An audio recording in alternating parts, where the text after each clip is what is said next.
I'm Brigadier H.S. Nagra, son of retired and late Major General Gandharv Nagra, who was the first to enter Dhaka on 16th of December 1971. He was, that's 41 years ago and almost to the hour now. And he's the one who actually organized the surrender ceremony of the 1971 war. My father, General Nagra, was commanding a division. He was commanding two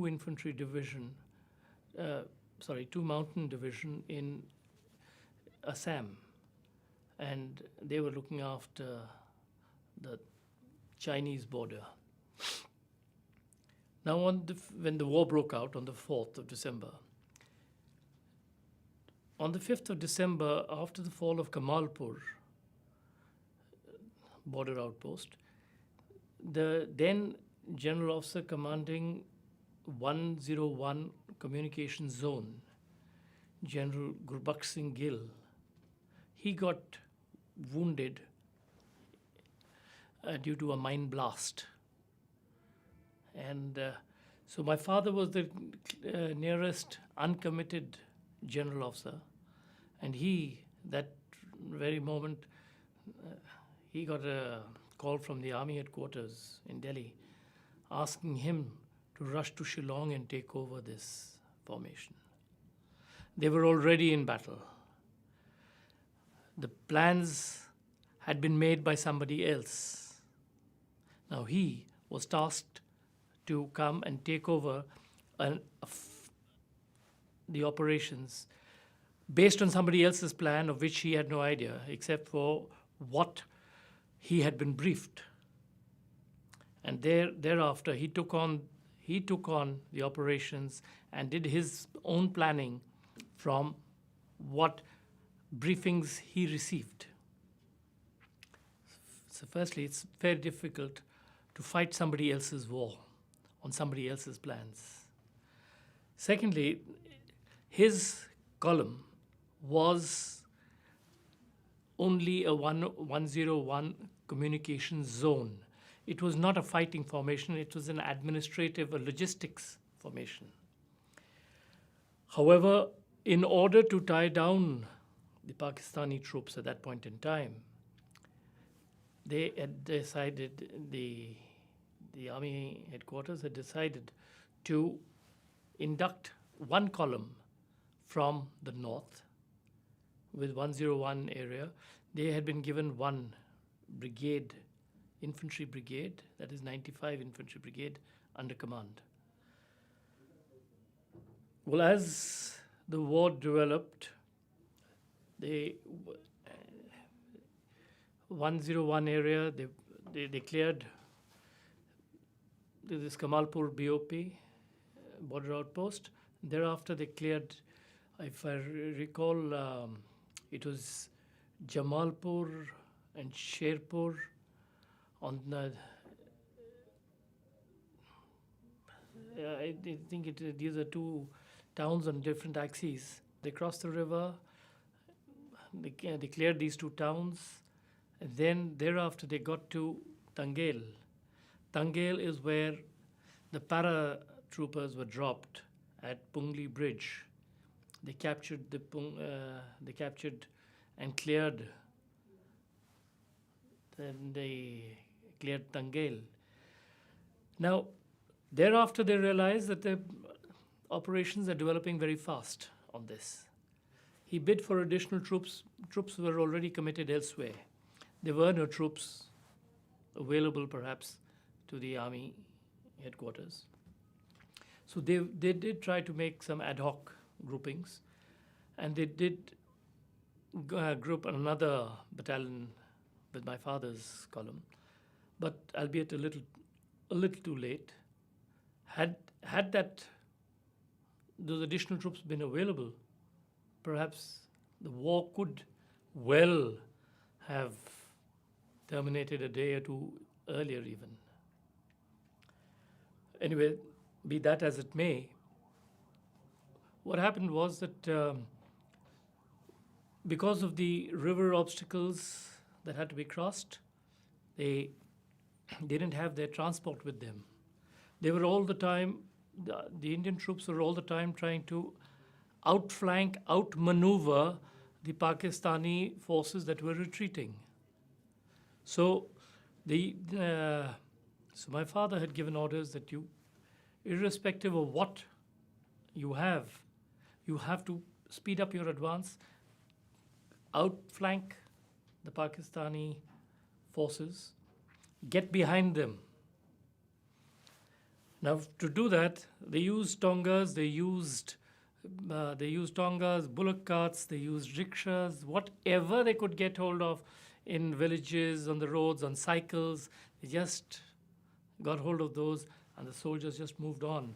And they moved, enveloping the Pakistani forces, the withdrawing Pakistani forces from all directions, and invariably beat them to the next line of their fallback positions. And that is what helped in putting pressure on the retreating Pakistani troops. And with the second paras also having been given to, after the fall of Tangel, he got an additional battalion under command. They were able to make very steady progress. It was after the fall of Mymensingh, or I'm sorry, geographically I'm not too sure, but one of these towns. My father went up into the maps that they had were old maps which did not have routes marked on those maps. Now what he did was he took a helicopter, went up in the air, and he carried out a reconnaissance towards Dhaka. And he felt that there ought to be a particular track, that there should be a track leading straight into Dhaka. Now this is something that, since it was not marked on the map, there were no plans for it. However, when he went up in the air and he confirmed that there was, he got back immediately, and that's when he gave orders to second paras to move along that particular axis, and they were able to reach Mirpur Bridge on the 15th evening. Now, in all this, Mr. Qadir Siddiqui's force of the Mukti Bahini, they were of great help, a lot of support. The messages for surrender were carried by Mukti Bahini boys to the Pakistani commanders to surrender. And wherever my father went after liberation of these various towns, he addressed a number of these civic meetings and addressed the people, the local people of these towns at Sherpur, Jamalpur, Mymensingh. There was a lot of honor given to my father. And my father was actually very, very moved by the sufferings that he saw, the suffering of the people out there, what they've been through, what a harrowing time they'd been through. It actually moved him to an extent that even till his dying day, he did very often talk about what people, the local population, had to undergo under the Pakistanis. I mean, the atrocities that the Bengali population had to face, it was something that left a very deep imprint on my father's mind, actually. And he felt that whatever he did, he wanted to hasten the end of the battle, because he felt that he ought to put an end to the misery of the locals. He felt that he needed to because he heard stories about people being killed, especially on the 14th of December. That's when he gave orders that he got to, when that genocide, I mean, the martyrs, the intellectuals were killed. He got to know of it through the Mukti Bahini. And that's when he decided that come whatever may, I've got to speed it up. And he gave orders to his troops that he's got to move in at the earliest possible. He can't afford to delay it. Now, when he got to Mirpur Bridge, there was already pressure on Niazi to surrender. Well, my father sent a message back to Calcutta, the army headquarters there, to say that I'm on the outskirts of Dhaka. Give me permission to move in. Now that is something that had to be cleared. This ragtag force of 101 area, which was not a regular formation of the Indian Army, they were on the verge of glory, really. And it's just that when he got his clearance, he sent a message to General Niazi, which was cited in the Time magazine of 27th of December 1971, in which he'd sent a note, a two-line note, "My dear Abdullah, I am here. Give yourself up to me and I will look after you." My father knew General Niazi way back in 1960 when my father was the defense attaché in Karachi. He was in the Indian High Commission in Karachi as the military attaché, and he knew General Niazi because he was the station commander, and they used to meet up on various occasions. And General Niazi had also studied if I remember correctly, he'd studied in Government College Lahore, though senior to my father. My father had, before the war, before 1942, he had been in Government College Lahore as well. So he knew a lot of these senior officers of the Pakistan Army, actually, by virtue of having been the military attaché in Pakistan for 4.5 years. Well, on receiving this note, General Niazi sent General Mohammad Jamshed, GOC 36 Infantry Division, ad hoc division, and he had also been assigned the task of being the GOC of the Dhaka garrison. Now, he came to Mirpur Bridge, General Mohammad Jamshed. That's where he surrendered his pistol to my father. That, having surrendered that pistol, there was a photograph taken, which is the one that I gave to the Honorable Prime Minister last night. Because that is what actually, that event signified the fall of Dhaka, the liberation of Dhaka. Because when the Dhaka garrison commander has surrendered